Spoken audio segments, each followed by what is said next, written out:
Before we turn to First Minister's questions, I believe the First Minister will give us a brief statement updating us on the latest figures in the Government's response to the coronavirus. Right, First Minister. Thank you, Presiding Officer. I will start with a brief statistical update on COVID-19. As at 9 o'clock this morning, there have been 13,929 positive cases confirmed, an increase of 166 from yesterday. A total of 1,534 patients are in hospital with confirmed or suspected cases of the virus. That is a decrease of 84 from yesterday. A total of 70 people last night were in intensive care with confirmed or suspected COVID-19. That is a decrease of 11 since yesterday. But in the last 24 hours, I'm afraid that 61 deaths have been registered of patients who had been confirmed as having the virus. That takes the total number of deaths in Scotland under that daily measurement to 1,973. However, National Records of Scotland has just published its latest and more detailed weekly report. Unlike the daily figures, it includes those with a confirmed laboratory diagnosis of COVID-19 and also cases where the virus is entered on the death certificate as a suspected cause of death or as a contributory factor in a death, but where no formal test had been carried out. The latest publication covers the period up to Sunday, 10th of May, which is 3 days ago. At that point, according to our daily figures, 1,862 deaths had been registered of people who had tested positive for the virus. However, today's report shows that by Sunday, the total number of registered deaths linked to the virus, confirmed and presumed, was 3,213. 415 of those deaths were registered in the 7 days up to Sunday. I can report that this is a decrease of 110 from the week before and a decrease of 244 from 2 weeks previously. Deaths in care homes made up 57% of all deaths linked to the virus last week. That is a slightly lower proportion than the previous week, and also the total number of COVID deaths in care homes, while still too high, fell to 238 from 314 the week before.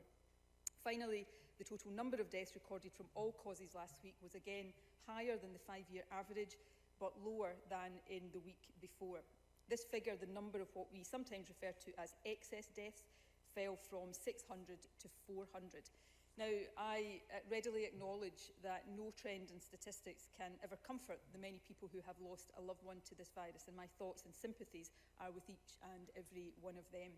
But this week's figures do offer further and perhaps sustained signs of hope. The number of COVID-related deaths, although far too high, has fallen for a second week in a row. The number of deaths in care homes has also reduced for a second week, and the number of excess deaths is less than half the level it was at 3 weeks ago. That doesn't mean we can relax yet. There are still too many cases. The reproduction rate of the virus is still higher than we would like, and we continue to learn more about those most vulnerable to the disease. The NRS report today gives further analysis of deaths by deprivation, age, urban-rural classification and other health conditions. And Health Protection Scotland has also just published its second report breaking down all cases by characteristics such as age, sex and deprivation. But the trends we are seeing now are positive. If transmission rates continue to fall, we will be able to gradually relax the lockdown restrictions. But we will continue to err on the side of caution. And so for the moment, as I confirmed on Sunday, the message in Scotland remains the same. Please stay at home except for essential purposes. That is essential work, exercise or shopping for food and medicine. When you do leave home, stay more than 2 metres from other people and don't meet up with people from households other than your own. Wear a face covering if you're in a shop or on public transport, and wash your hands thoroughly and regularly.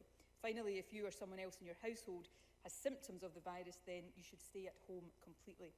Sticking with this, as today's figures show, is making a difference. We are slowing the spread of this virus, we are protecting our NHS and we are saving lives. We're also bringing forward the time that these restrictions can start to be eased. So my thanks go once again to everyone across the country who is doing exactly that. Thank you very much, First Minister. Now, before we turn to our first question, just a few points about the nature of First Minister's questions today. It is returning to its normal format in the sense that there are three questions from backbenchers at questions 5, 6 and 7. That means that I will take all supplementary questions after question 7 today, including potential supplementaries on questions 5 or 6. So all supplementaries will be after question 7. There's also the option for members to join us remotely. So any member who is not currently in the chamber who wishes to dial in is able to do so and join us and ask a question through our screens here. And finally, I know that the First Minister has offered and last week was willing to take every single question that is put to her. However, we do have business scheduled for this afternoon, including a bill. So I intend to allow up to an hour, and I don't want to, there'll be some flexibility, but I don't intend to run much over that. So up to an hour for all questions, and I hope we get the balance right between questions from the leaders and opportunities for all other members to ask questions. So hope we can follow all of that. And on that note, we turn to our first question from Jackson Carlow. Presiding officer, on Channel 4 last night, in a harrowing report, we heard from carers at the Highgate care home in Uddingston. 22 residents have tragically died since the start of this outbreak, one a day at its peak. And yet these carers said that still the majority of them had not been tested. First Minister, that's an outrage, isn't it? First Minister. Testing in care homes has been driven by clinical advice. In recent weeks, of course, we have increased testing in care homes. So care homes where there is an outbreak, we now have testing of all residents and all staff, whether or not they are symptomatic of the virus. And those efforts, both in testing and in infection prevention and control, are driven by the leadership of public health directors in each health board area. We now have enhanced surveillance in care homes where there is a virus, and surveillance across all care homes. Where there are individual concerns raised about individual care homes, we will look into those very carefully and discuss with public health directors, with local health protection teams, and of course with the care inspectorate whether there are issues that require to be addressed, and where there are, we will address those issues urgently. The situation in care homes, not just in Scotland but UK-wide and indeed globally, has been one of the most distressing factors of a very distressing situation overall. At every step, whether it is infection prevention and control, whether it is testing, whether it is the support through PPE provision that we are giving to care home providers, we have and will continue to take steps to protect older people in our care homes. The most distressing thing about this, of course, is that we know, as some of the statistics that will be published today bear out, that this is a virus that still has no vaccine and no treatment, that is hitting older people particularly hard, and that makes the obligation on all of us to protect older people as well as we possibly can all the greater, and that is what the government will continue to do. Jackson Carlow. First Minister, all our thoughts go out to those affected, the families, and indeed those who care deeply for the residents in their charge, feel a deep responsibility. But what they want to hear is that promises from politicians have been kept. And the issue here is very simple. On the 1st of May, the First Minister promised that our government would undertake at care homes reporting cases of COVID-19 advanced outbreak investigation involving all residents and staff, regardless of symptoms. In other words, everyone would be tested.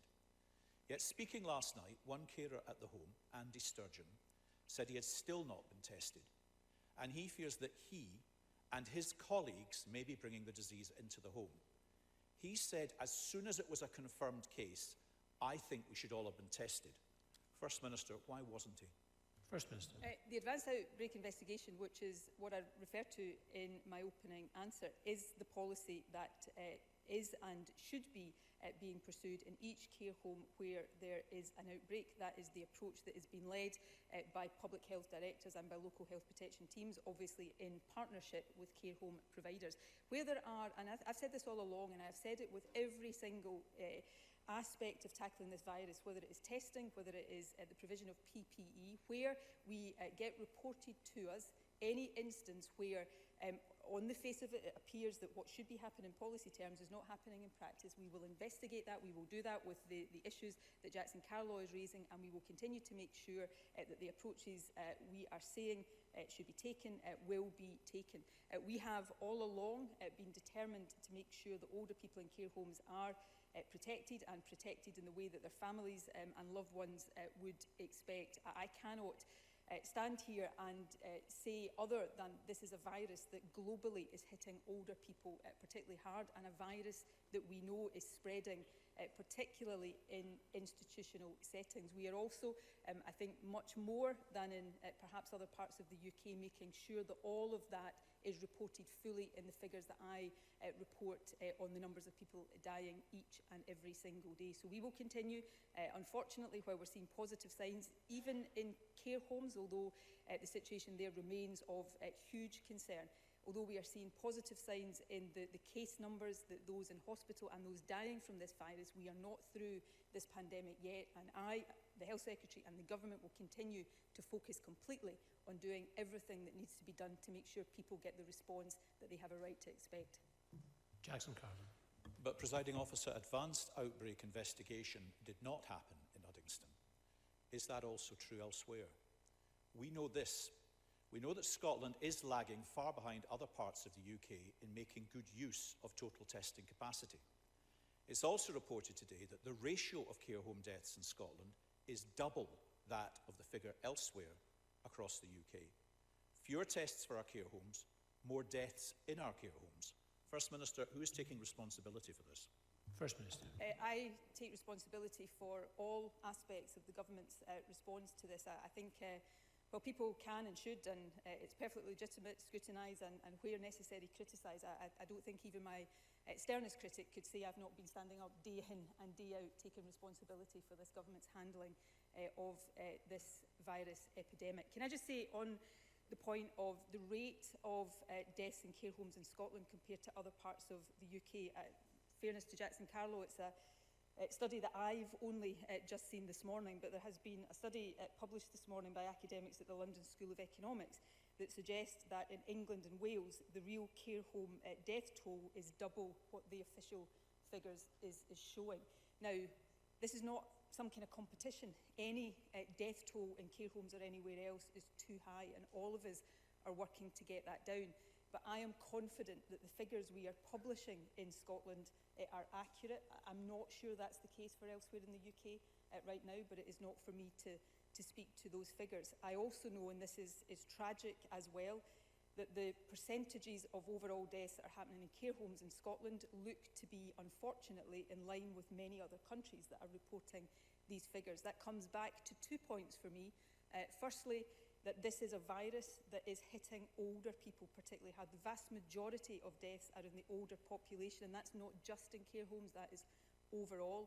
And secondly, that managing and tackling this virus in care homes is the biggest part of the responsibility, the big responsibility that government, health protection teams, care home providers, all of us bear in tackling this. And every single day that we are dealing with this virus, it will be my absolute focus to make sure we are doing everything possible to do that. Jackson Carlin.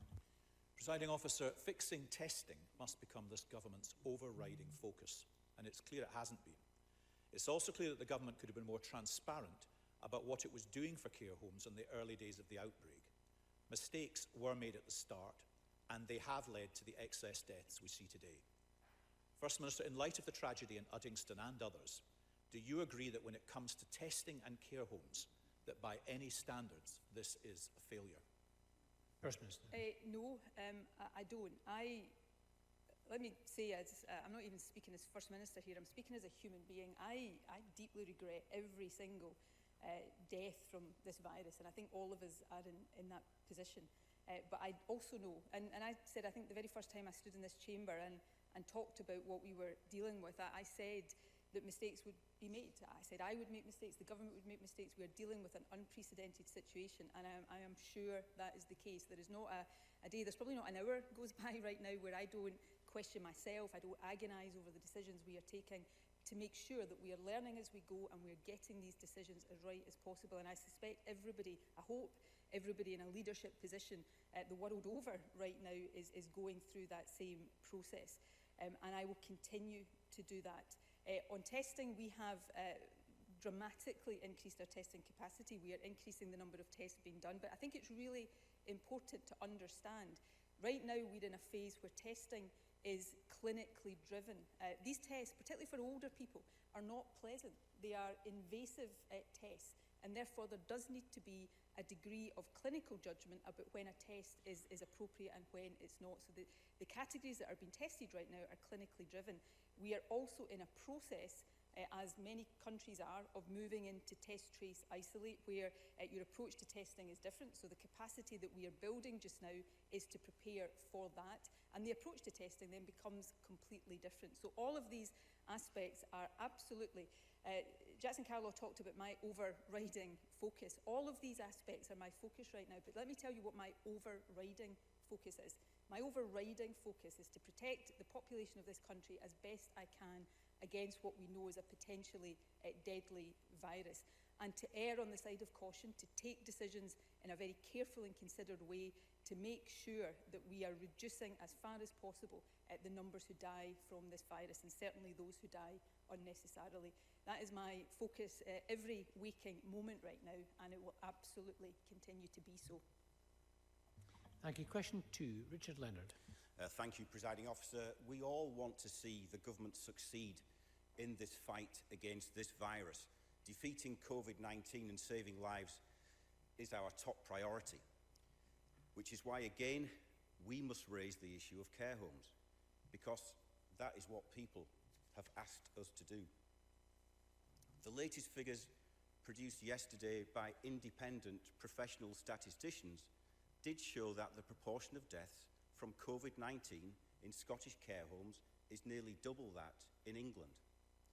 And last week, the former Chief Medical Officer to the Scottish Government, Sir Harry Burns, said in his evidence to this Parliament's COVID-19 committee, and I quote him, "If one of the elderly residents is exposed to the virus, they are much more likely to get it.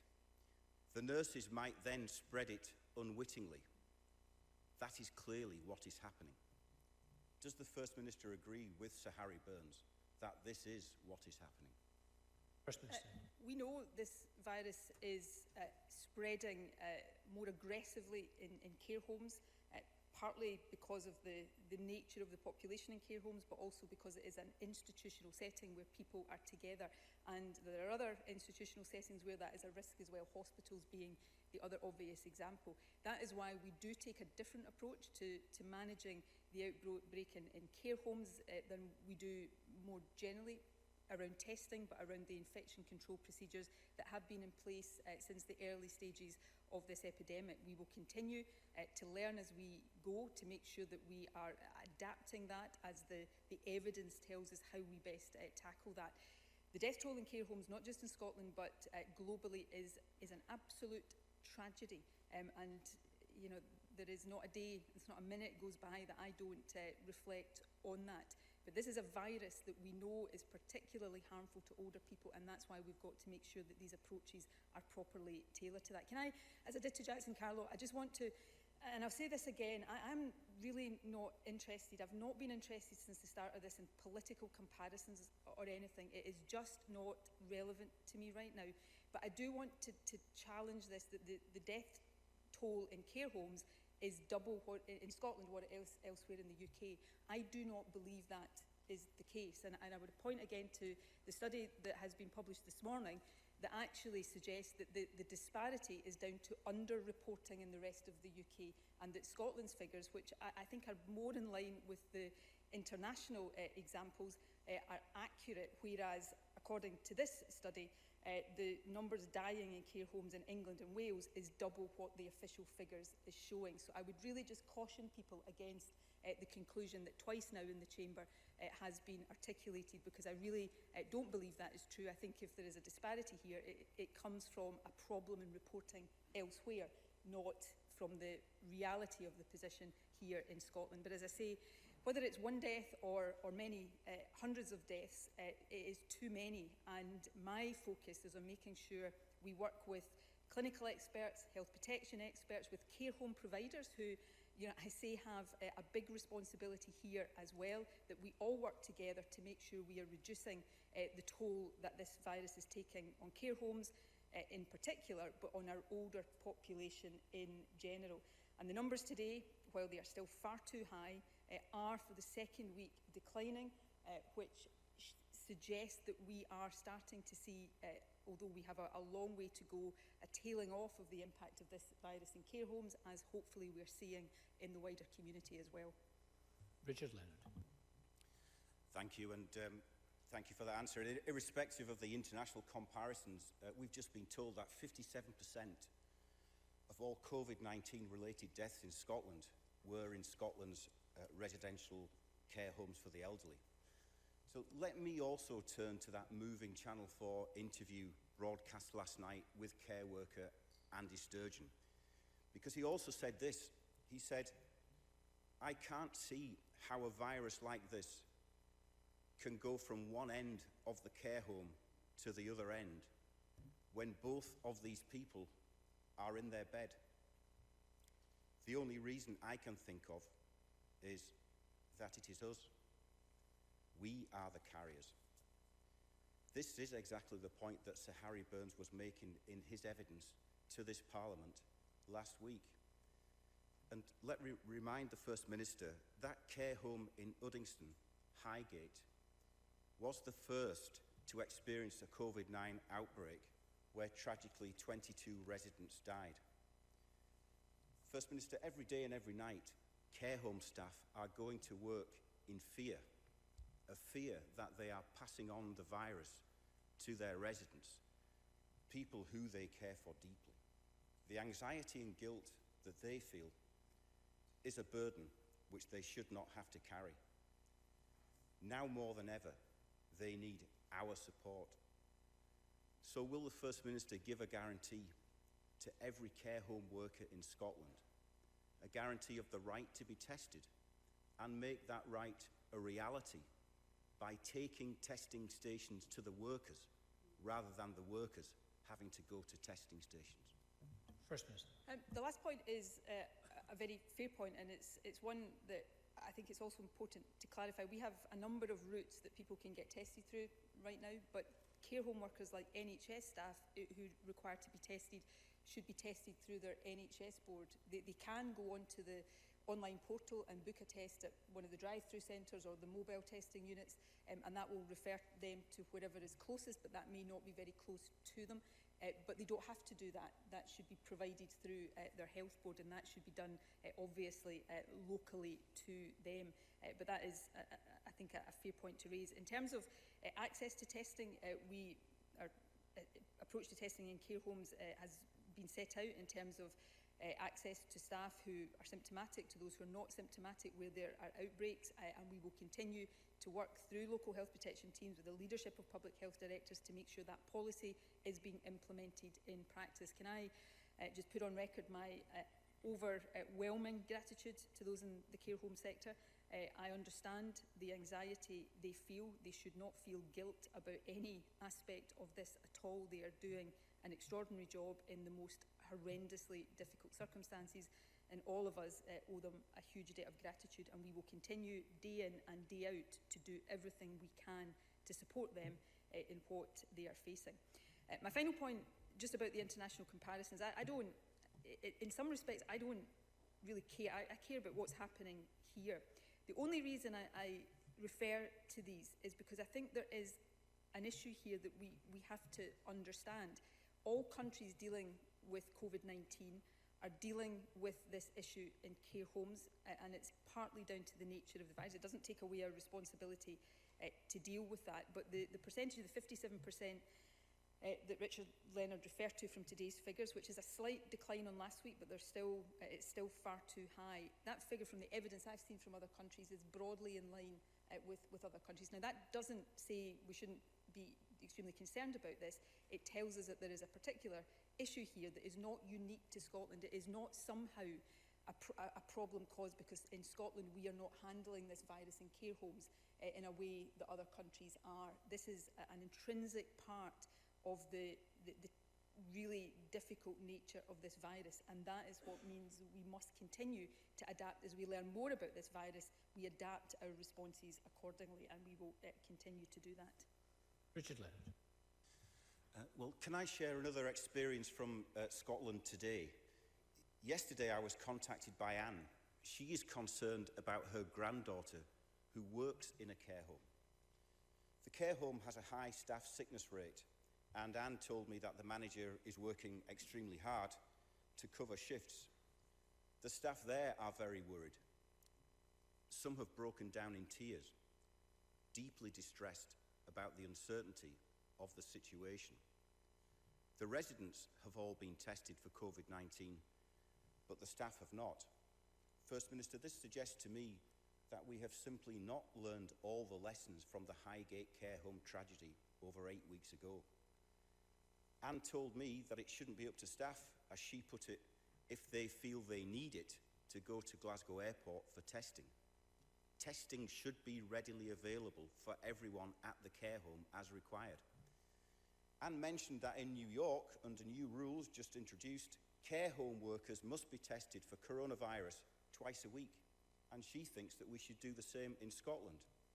So given that so much testing capacity in Scotland is still going unused, will the First Minister commit today to consider that approach? And will she finally implement routine, regular and repeat testing of care home workers as a critical part of the strategy for protecting residents and staff and so saving lives? First Minister. We will continue to expand our approach to testing now based on clinical advice about how testing, as one tool that we have, because it is not the only tool, and I've said before, while testing is really important, if particularly in care homes we focus entirely on testing at the expense of basic infection prevention and control, then that would be a mistake. But we will continue to expand our testing in this phase as we work towards the return to test, trace, isolate in a way that is clinically driven. Can I repeat what I said before about access to testing for care home workers? No care home worker who needs tested has to go through Glasgow Airport. That is an option for them if they book through the online portal. But care home workers, like NHS workers, have access to testing through their local health boards, and a care home provider who has an outbreak or who has care home staff that they think require testing should be requesting that testing from their local health board. And I think it's really important that people hear that message. It is not a requirement for health and social care workers to go through the drive-through system, even although if they want to and it suits their purposes, they are allowed to do that. More generally, in terms of care, Richard Leonard mentioned sickness absence levels in care homes. That is because as we test more care home workers rightly, it will potentially lead to more care home workers being off work, and if they have the virus, they should be off work, obviously.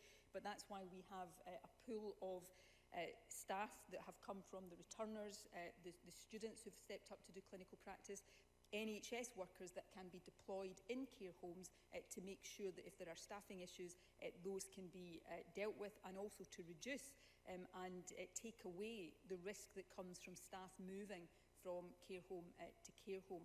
So that is a resource there for care home providers as well, and one that we encourage care home providers to make full and appropriate use of.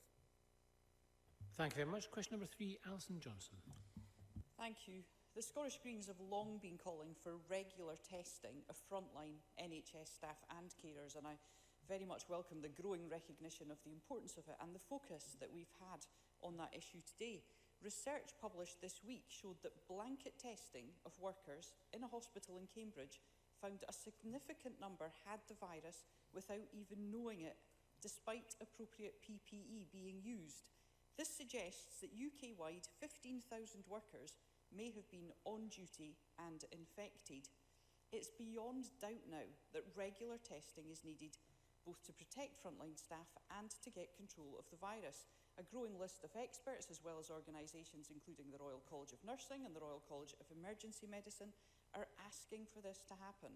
The First Minister has reiterated today that the government will do everything possible to save lives and that she will err on the side of caution. So does the First Minister agree that regular testing for frontline NHS staff and carers should be introduced now?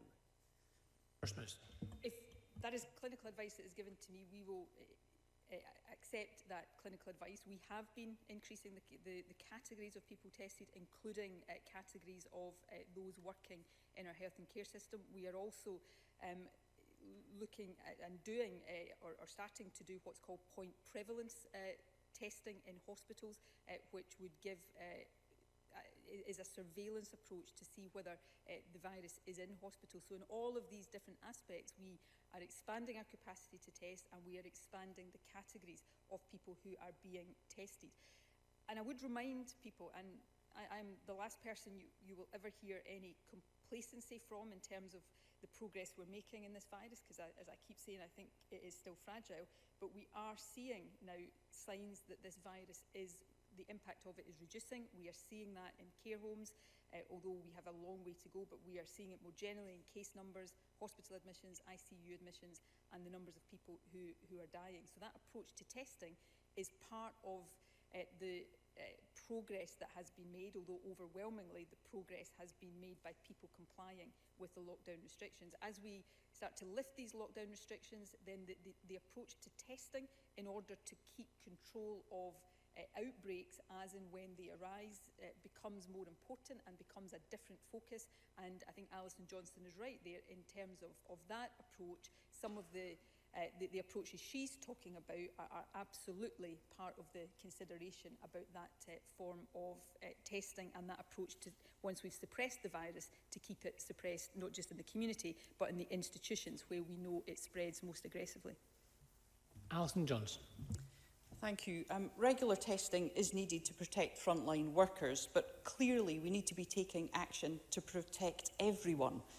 COVID is a virus that attacks people's lungs, so the very last thing we should be doing just now are dropping public health measures that protect people's lungs. Dirty air in Scotland was killing thousands of people before the pandemic, and there's now strong evidence that it results in more people who catch COVID dying. Low emission zones are the Scottish Government's flagship policy to tackle air pollution. They were about to be rolled out, and suddenly they've been put on hold. So will the First Minister reverse this dangerous decision to ditch an important public health intervention in the midst of this public health emergency? First Minister. Look, I want to see low emission zones rolled out as quickly as possible in our cities, and then over time beyond that. But we have a practical consideration right now, and we're far from alone in having that. The work required to introduce these things right now simply can't be done in the way it needs to be done, because we're telling people generally to stay at home. We are seeing, not just in central government, but in our councils and our health protection teams, people rightly having to focus on the immediate and urgent priority of tackling this virus. It is a matter of regret and irritation to all of us, and it's true across a whole range of work, that other strands of work are being impacted because of that. As we get to a point closer to restoring some kind of normality to our lives, then we bring these work strands back into progress, and low emission zones will certainly be a priority for us as we do that. But unfortunately, with the best will in the world, we cannot escape the impact of dealing with this virus on a range of other practical pieces of work that have been underway, and the low emissions zone initiative falls into that category. But on the general point, I agree with Alison Johnson. If anything, what we're dealing with right now, it makes it more important that we continue the progress towards a net zero economy and society, but also take initiatives that make our air and our environments cleaner and healthier.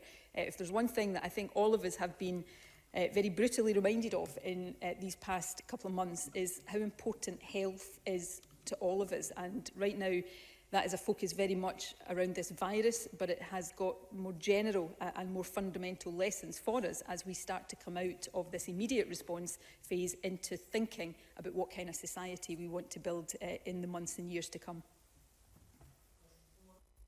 Question 4, Willie Rennie. We have benefited from a UK-wide unity behind the message so far, but I've always been prepared to support doing things differently in Scotland if need be. However, I am nervous about England and Scotland diverging from each other because it may compromise the clarity that has so far saved lives. To justify a significantly different message, the scientific consensus needs to be significantly different too. So to settle my nerves and provide us all with the reassurance that I think we need, will the First Minister get her advisers to set out the details of the scientific difference between Scotland and England? First Minister. Let me come on to that point generally, and I hope I can offer something that is helpful in this regard. But can I say, first of all, and again, I don't say this in any pejorative or judgmental way, it's simply a statement of fact.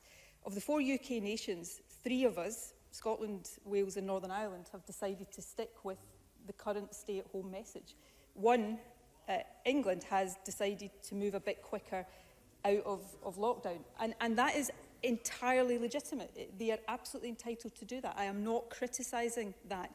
But to somehow, and I'm not suggesting Willie Rennie did this, but I've heard others suggest that Scotland has somehow broken away from a 4 nations approach is just not the case. And I think it's really important to be clear on that. Now, in terms of the data that drives this, we publish data on a daily basis on case numbers, hospital admissions, ICU admissions, death numbers. We have published in the documents that we have put into the public domain in recent weeks. We've shown the trends in all of that. That data is then used to estimate what is called the R number, the reproduction rate. We use modelling output from a number of academic sources to validate the estimates we are making for the R number. And like the UK government does for England, we give that number in a range because the advice is it's because of the confidence intervals, it's more reliable to do it in that way, although I'm as anxious as anybody to get to more definition of that. The helpful thing I could offer, if people are interested, if opposition members want, I will arrange a technical briefing from the government statisticians to explain in a bit more depth how the R number is calculated. And I think that, because it is a very technical exercise, but it's basically done the same way in all countries. We don't make up how we do it here differently. But the fundamental point here, I guess, is this one, because you can look at all that data, and I'm happy for opposition members to look at that data just as I do. But ultimately, you, as a leader, you still have to apply your judgment to it, and you have to make decisions, because that's what people have elected me to do. And these judgments weigh very heavily right now, but the science will inform those judgments. They can't make the decisions for you.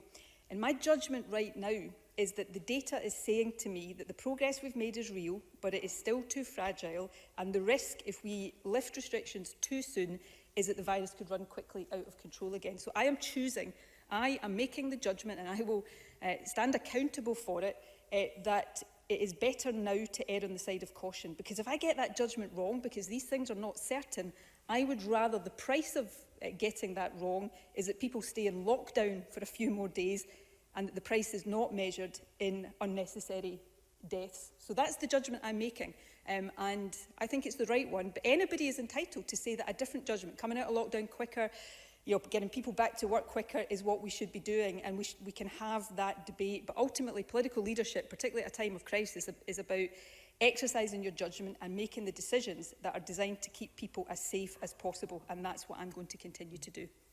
Willie Rennie. That is a helpful response, and I think seeing some of that data and getting access to the scientists and their judgment about whether it is significantly different, I think will help inform the debate. And if the Prime Minister was here, I would ask him exactly the same question, because he's got to be held to account for the judgments that he's taking too about that divergence.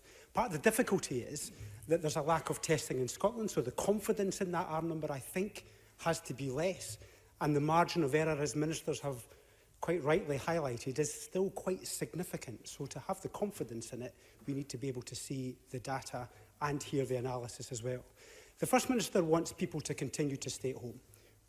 I will, support her in amplifying that message. But we also need to know what is next. I assume that we will have to ease the lockdown before we have a vaccine or a cure.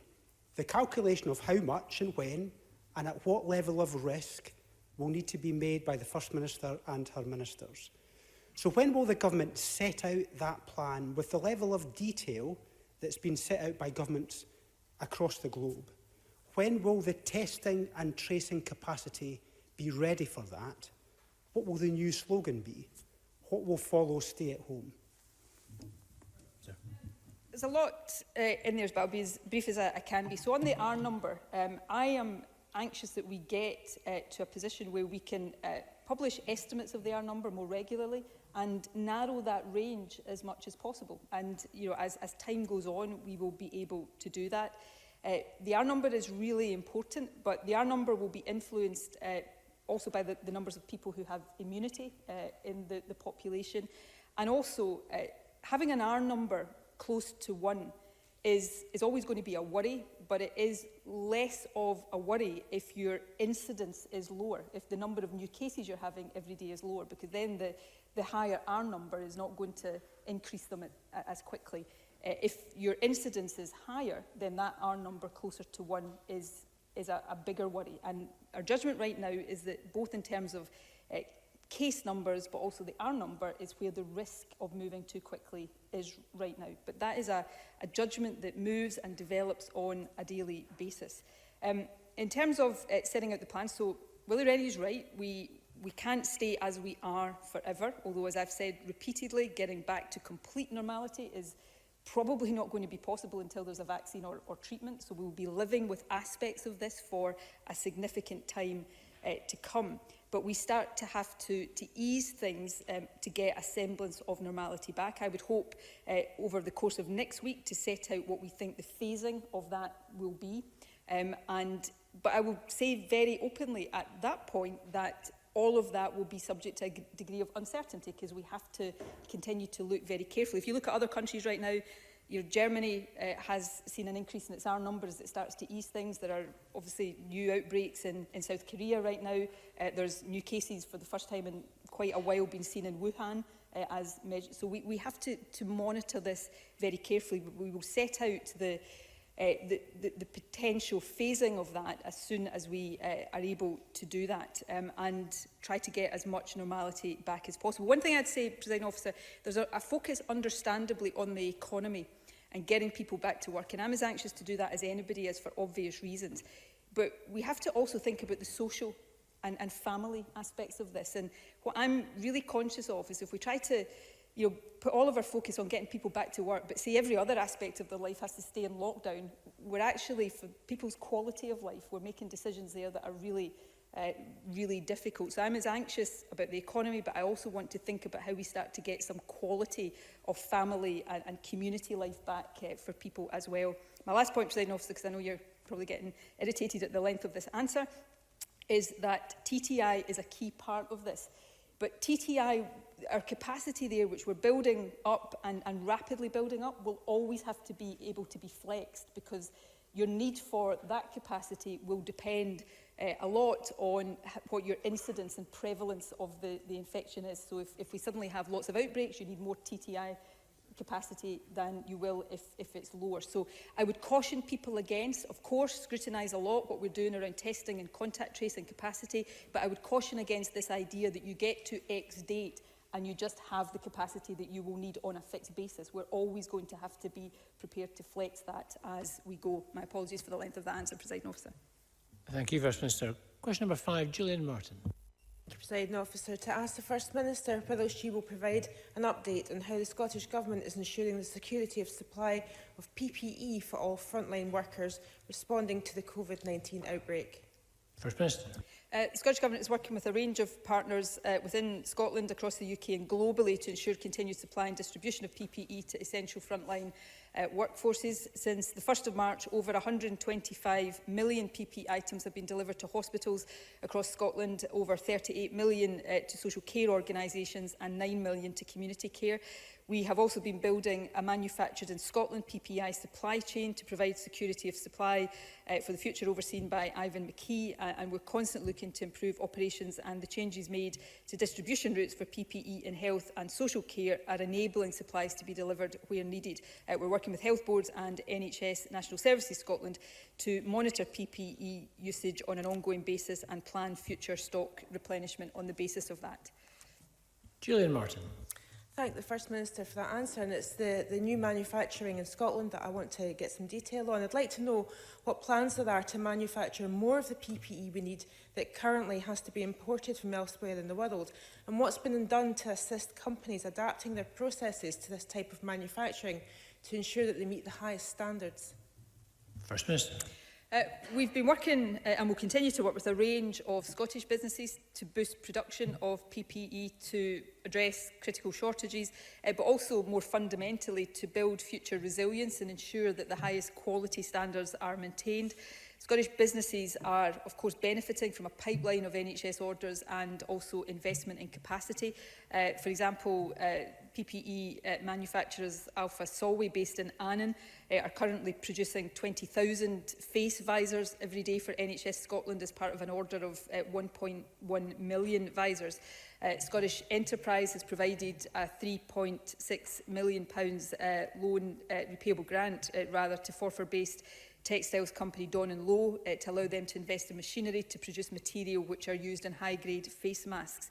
And Berry BPI, with factories in Greenock and Dumfries, have invested in new machinery so that they can produce aprons and apron-style gowns for the NHS. So this is important now to make sure we've got that pipeline of supply, but what we are doing through this work is ensuring greater domestic resilience for these kind of essential items in the future. And I would take the opportunity to thank Ivan McKee and the team he's been working with for the very good work they've been doing to secure all of this. Thank you. Question number 5. Question number 6, sorry. Brian Whittle. Thank you, Presiding Officer. To ask the First Minister what the Scottish Government is doing to ensure that the NHS remains open for treating conditions other than COVID-19. First Minister. We've been very clear throughout this epidemic that the NHS is still there for those that need it, and it is very important that people seek help through their GP practice just as they would have done before. We launched the NHS's Open campaign on the 24th of April and urged people to contact their GP or their local hospital if they have urgent health worries.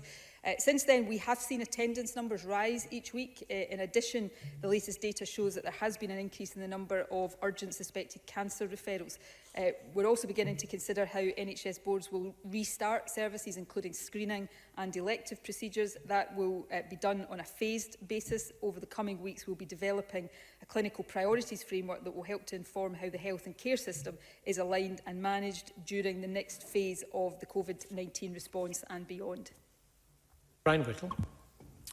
Can I thank the First Minister for that response? And I do recognise the messaging that's gone out saying the NHS is open for business. However, I think on the ground there's some different things coming through here. We already know there's a 70% reduction in cancer referrals, which will inevitably have an effect long past COVID-19.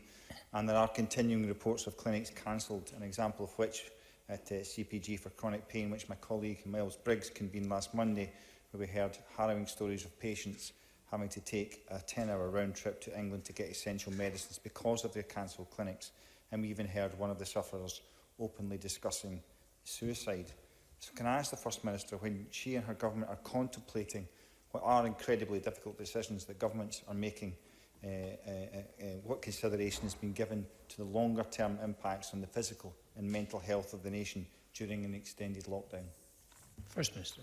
These are really important questions, and if I can just give a general assurance, they're very much at the centre of our thinking about how we start to recover from this phase of dealing with COVID-19. On the urgent cancer referrals, it is a concern that we've seen that reduction in urgent cancer referrals. Brian Whittle cited the figure of 70%, which is where it was. We have seen that reduced, so it's now about 50% down, which is still too much, but it aligns with what I said earlier on, that we are starting to see these referrals go up again, but we want to accelerate that. There have been some horrendous judgments that have had to be made here, driven by the overall consideration of patient safety. So some judgments have had to be made that it is safer to postpone an operation than potentially have somebody who may have a compromised immune system coming out of their own home to get treatment where they may be exposed to the virus. As we move into this next phase, bringing those procedures back in a phased and safe way is our priority, and we hope to see that start very, very soon, although it will be phased over a number of weeks. But we will be, again, in those decisions driven by clear considerations of clinical priority, and obviously cancer is one of these clinical priorities. The Health Secretary, as part of the phasing of getting life back to as much normality as possible, will keep Parliament updated on the details of that work as it progresses. Thank you. And question number 7, Rhoda Grant. To ask the First Minister whether the Scottish Government will follow the STUC's suggested red lines when easing lockdown restrictions to ensure the safety of workers. First Minister. The approach and principles to guide us out of current lockdown restrictions are set out in our framework for decision making, and decisions will very much be made in partnership with trade unions and businesses and in line with our fair work principles. We are working with the STUC and its affiliated unions, with employers, regulators and others to create the conditions for safe workplaces. And that includes developing sector-specific guidance which will provide assurance and confidence to workers, employers, customers and businesses when the time is right to return to work. We're also working closely with the key enforcement agencies, the Health and Safety Executive, local authorities and the police to ensure a joined-up approach to the enforcement and monitoring of workplace public health measures. Grant. Does the First Minister share my concerns and the concerns of a number of my constituents who are being forced back to work? They're faced with making the choice between their safety and their livelihood, and most are unaware of the statutory protections that Section 44 of the 1996 Employment Act gives them. It stipulates that all workers have a legal right to stay away from their workplace if it's unsafe. I'm therefore asking the First Minister to make a public statement setting out that statutory protection and to reiterate the duty placed on employers to ensure that workplaces are safe before asking employees to return. And will she also set out clear guidance to employers to protect workers and sanctions where they won't? First Minister. I agree very much with the sentiment and detail of Rhoda Grant's question. Can I say to her, I did make such a public statement yesterday when I gave the daily update yesterday. I was very clear that no employer should be forcing anybody back to work, and I made the point that she has rightly made right now, that there are statutory protections for workers, and I also encouraged them to seek help and advice from their trade union where that was necessary and appropriate. So I will take all opportunities to do that again, because I think it's important that everybody hears that message. And so I'll do it just now. I am not, as of right now, I am not encouraging anybody who is not working right now, or any business that is not open right now, to be back open and working. We will set out our phasing for that in due course. But the stay-at-home message is the overriding public health message that I want to give to people across Scotland. And I would say to employers, particularly those who perhaps work in different parts of the UK, and this is a point the UK government has helpfully made, it is the public health guidance in each area that should be followed. And so if you're employing people in Scotland, it is the public health guidance in Scotland you should be following and respecting that, and not forcing workers, or seeking to force workers back to work. We will produce guidance and be very clear about that. I mentioned the sector-specific guidance. We've got 14 work streams covering a number of sectors right now to produce that guidance in partnership with business and with trade unions. The final point I would make is this one, and it's a fundamental part of the approach we are taking. When we do, and hopefully it will be sooner rather than later, when we do start to encourage people to go back to work, although the guidance for those who can work at home will continue to be that for the foreseeable future, but when we are encouraging people to go back into workplaces, or encouraging parents to send their children back to school, we must be satisfied that that is as safe as possible, and we must be able to assure workers and parents that it is as safe as possible. It's really important that we get these things round the right way, and we're not encouraging people to go back to work before we've given that assurance, and we'll continue to take these steps in a very careful and measured way, guided by the best evidence at every step. Thank you. We've got a number of supplementaries. The first from Angela Constance, to be followed by Liam Kerr. Angela Constance.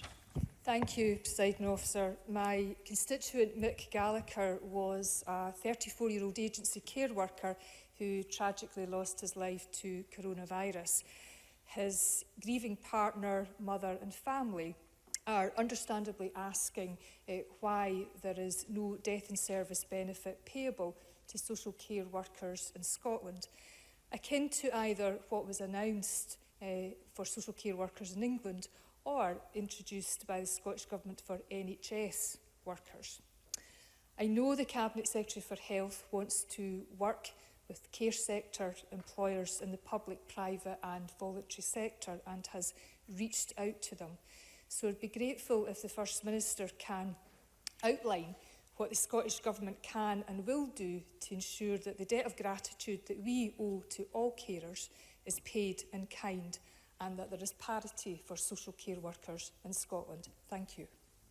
First Minister. Angela Constance raises a really important issue, and let me be very clear, it is our intention that there will be parity for social care workers as those who work in the NHS currently have.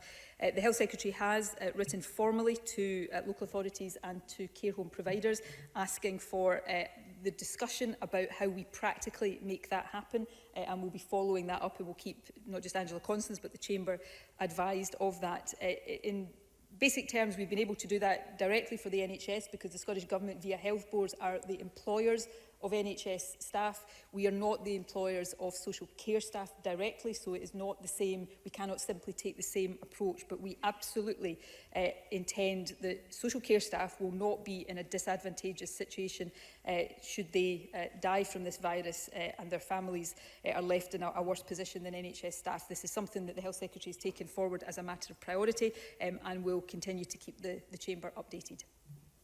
Liam Kerr, to be followed by Colin Smith. Thank you, Presiding Officer. Hourglass Scotland, formerly Action on Elder Abuse Scotland, tell me they are the only charity in Scotland working exclusively to support and protect older victims of abuse. Recently, they learned that their funding application to the Third Sector Resilience Fund was rejected, and their application to the Communities Fund yielded only £12,000, which is £60,000 less than required. Their suggestion is that smaller charities may not be receiving the funds they require to deliver the services Scotland needs at this time. So will the First Minister investigate both the Hourglass situation and the funding of smaller charities more generally to ensure that whatever can be done is? First Minister.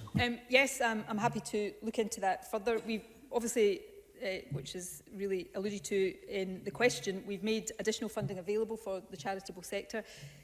That is still finite, so there have to be processes in place to allocate that funding, and it's important that there is a bit of independence in that, and it's not simply at the whim of ministers, and that's important whenever we allocate funding. But it is also really important that there's a fairness about that, and that smaller organisations as well as larger organisations have the ability to benefit. So without sort of straying into the particular details of the specific charity that Liam Kerr has raised, I will certainly ask the Community Secretary to have a look at that to see whether there is more we can do for smaller organisations in particular.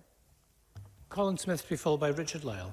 Thank you, Presiding Officer. The First Minister has just reiterated her stay-at-home message, only travel to work if it's essential.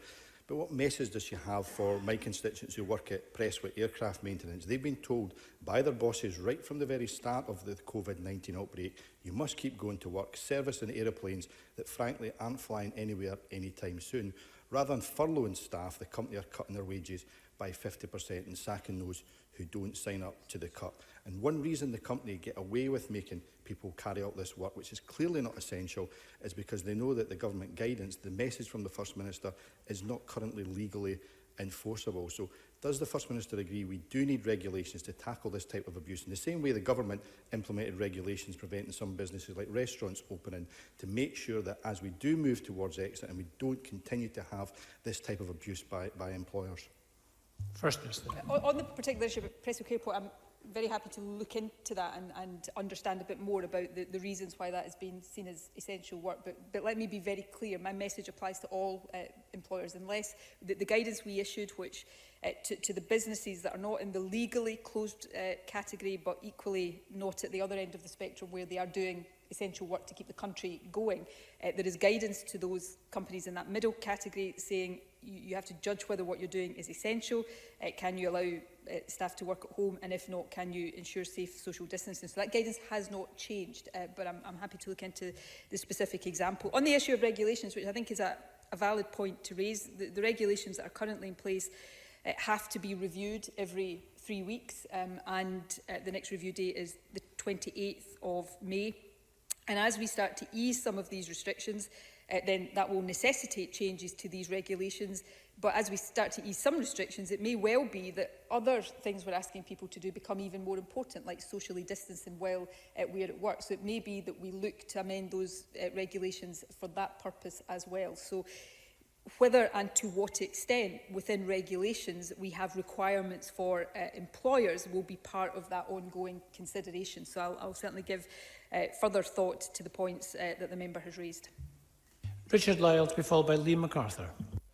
Officer, does the First Minister believe yesterday's announcement from the Chancellor of the Exchequer that the Westminster Government is extending the furlough scheme provides enough reassurance for Scottish workers and their families? First Minister. I think yesterday's announcement was very welcome, because I think it took away that immediate potential cliff edge where companies would have no choice but to start to look at redundancy procedures. There has been an issue raised. It was initially raised, I know, yesterday by Alison Thewlis about the amount of subsidy and the fact that at a later stage the government would be looking to employers to pay some of that. So instead of 80% coming from the government, perhaps only 60% would. So I think those details are details that we are still keen to understand and to make sure that that is a scheme that is doing what it needs to do, which is to avert the need for companies to make workers redundant. But in general terms, of course, we welcome that scheme, and we welcome every extension of that scheme, because we must keep in place support for businesses for as long as government's advice is what is stopping businesses operating as normal. Liam MacArthur, to be followed by Stuart McMillan. Liam MacArthur. Thank you, Presiding Officer. As the First Minister will be aware, COVID has brought air travel to a standstill. Airlines and airports across the globe face an uncertain future and are busy reviewing their own business models. So why then is the Scottish Government not asked Highlands and Islands airports to do likewise in relation to their controversial plans to centralise air traffic services across the region? But why did ministers give the go-ahead to HIAL to launch an £8.5 million procurement last week on an option that HIAL's own advisors have said is the most risky and most costly? And why are these decisions being taken at the same time as an island's impact assessment is being carried out, rather than waiting for its conclusion? First Minister. Can I thank Liam MacArthur, and it's good to have him join us from afar today. I will discuss further with the Transport Secretary the points he's made.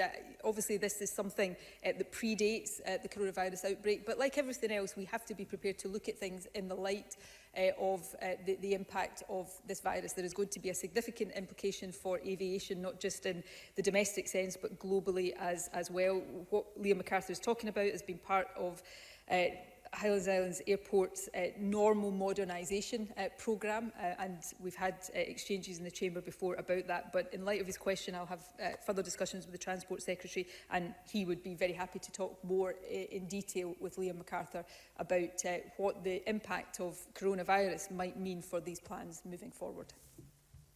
Thank you. Stuart McMillan, to be followed by Graham Simpson. Thank you, Presiding Officer. Today's report by the Joseph Rowntree Foundation indicates that, according to the NHS figures, 22.7% of confirmed COVID-19 infections come from the 20% most deprived areas. And whilst I accept that the immediate task is to save lives and also increase testing, I can ask the First Minister to ensure that when we do transition from lockdown, that social justice is firmly at the heart of any decision making, including working with and listening to the 20% most deprived areas. First Minister. I can give that assurance that social justice will be at the heart of everything we do here as we come out of this phase and as we look at what we have to do to repair the damage that has been done to the economy and to society by this virus. In terms of Inverclyde, the Health Secretary, I understand, is going to be meeting with the Chief Executive of Inverclyde Council to talk about the particular impact on Inverclyde, although I think as we go through this pandemic we will see different areas, I think, impacted in different ways. What looks like a disproportionate impact now may or may not look like that in a few months' time.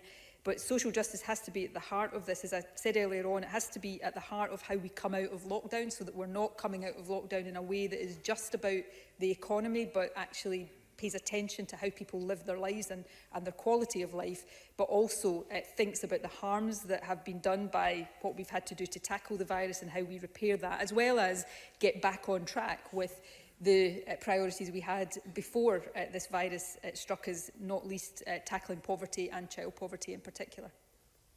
Graham Simpson, to be followed by Kenneth Gibson. Thank you, Presiding Officer. I've seen figures in the past few days applying to North and South Lanarkshire, which show that the monthly rate of deaths from suspected overdoses is currently more than twice what it was last year. Now that suggests there could be a link to lockdown. Is the First Minister able to say what the figure is across the country? And if she doesn't have those figures at her fingertips, perhaps she's able to find out. First Minister. I don't have that figure to hand. If we are able to give that figure nationally, I will provide it to the member and make it available to all members. Joe Fitzpatrick convenes the task force on drug deaths and misuse that met this morning. I think so. Obviously, these issues are very much to the fore in those considerations as well. I mean, I would say generally, and the point rightly has been raised about overdoses, but we are acutely aware of the fact that what we are doing to tackle this virus is creating harm in other ways, and that is what we have to balance as we move forward right now to reduce harm overall. The mental health impact, the wider health impacts, the stress and isolation caused by a lot of this is very much in our thinking. We published, when we reviewed the regulations last week, we published some analysis of the other harms, which is available for members to look at. So that analysis will continue to sit alongside the work we're doing to assess the suppression of the virus and where we move on from that. But if there's more information on the specific point that I can provide, I'll make sure that we provide that as soon as possible. Kenneth Gibson, to be followed by Polly McNeill. Thank you, Presiding Officer. First Minister, 429 of 751 National Trust for Scotland jobs, including 16 at Brodick Castle in my own constituency, are at immediate risk as the charity struggles during this pandemic. Income has plummeted across its iconic attractions, which account for 54% of visits to Ayrshire and Arran following lockdown. Although NTS has acted urgently to sell non-heritage land and property while seeking support from grant-giving bodies, total losses could run to £74 million this year. What will the Scottish Government do to ensure NTS survives, along with the often beautiful and historic heritage it protects, ranging from the haunting island of St Kilda to Bannockburn and the birthplace of Robert Burns, thereby saving jobs and the National Trust's historical legacy for future generations? First Minister. Can I thank Kenny Gibson for raising this? We all want National Trust for Scotland not just to survive but to thrive. It's such an important part of who we are as a country, to make sure that we showcase our national assets, not just to a domestic audience, but to a global audience as well. So we will certainly be having discussions with NTS to see what the Scottish Government can do to help them through what is a difficult period. But I'm not saying anything now that people don't know.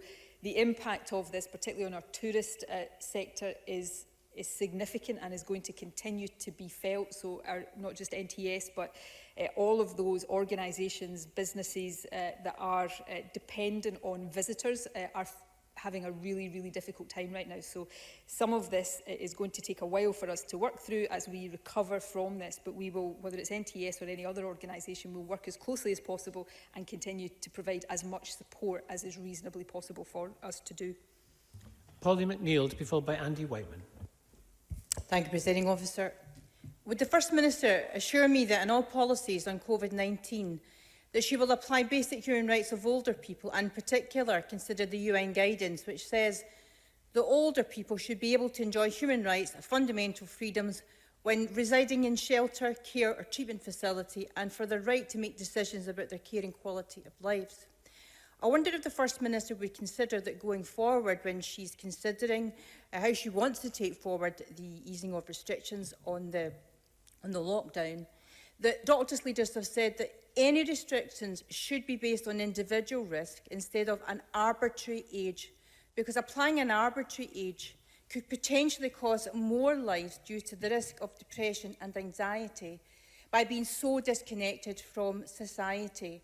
I know these decisions are difficult, First Minister, but I hope that you will consider doctors' leaders' advice when you come to make that decision. First Minister. This is a really important issue that Polly McNeill has raised, and undoubtedly, out of a whole number of really difficult judgments, is going to be one of the most difficult going forward. Can I say, first of all, as we said very clearly in the framework for decision-making that we published a few weeks ago, human rights, equity, fairness, these principles have to be running right through every single decision we take. That's true generally, but I think it is particularly true of older people.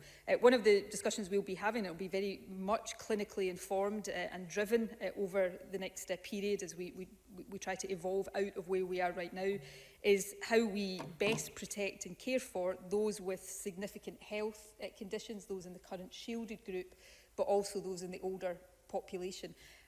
Because there is a real need to protect. The exchanges we've had today in care homes highlights this, but it's not just older people in care homes. Older people, 9 out of 10, possibly even more than that now, on the basis of today's figures, of deaths from this virus have been in the over 65 age group. This is a virus that is particularly deadly for older people who get it, although the majority will still not suffer serious illness or die from it.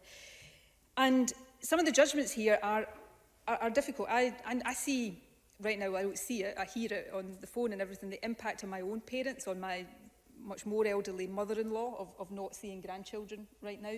And there are absolutely judgments that are going to have to be made about trying to protect and preserve as much as possible the quantity of life of older people and not have them exposed to this virus on the one hand, but on the other hand, recognise their quality of life and have very much at the heart of that individual choice and autonomy of decision making. So, much of what I end up saying just now is these decisions are really difficult, because they are really difficult, but the kind of principles and the kind of judgments that Polly McNeill has spoken about have to be very much at the heart of that. I guess for many older people, particularly of the kind of age group of my mother-in-law, who's 90, and will not appreciate me talking about it in the chamber, so I'll stop that right now. If you say to people like that, do you want us to protect you in a way that will preserve your life for, X number of years, or do you want us to allow you to see your grandkids?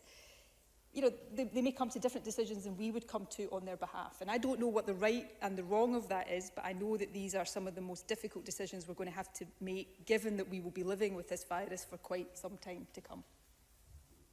And Danny Whiteman. The First Minister was sent a letter this morning from over 100 charities, faith groups, academics, trade unions, arguing that much more needs to be done to get emergency welfare support to struggling families. Does she agree that that indeed is the case and that this can be done with existing devolved social security powers? First Minister. I haven't seen the letter yet, although I have seen reports of it, and I will, of course, pay very close attention to it. I don't mean to in any way underplay the importance of the content of that letter, because I think it is exceptionally important. But I guess my view on all of this is much more needs to be done on all of this. We are dealing with the most difficult, impactful situation that any of us have faced in our lifetimes. The implications and the consequences of what we've lived through these last couple of months are profound, and real damage has been done. As we come out of this, we are going to have to repair that damage and get back to pursuing the priorities that we want. Now, there's lots of positive opportunities in that, but making sure that we take the decisions in the right way, in the right order, with the right priority is going to be essential. We have the powers that we have, that gives us certain social security powers. The child payment is an example of what we are already planning to do with that.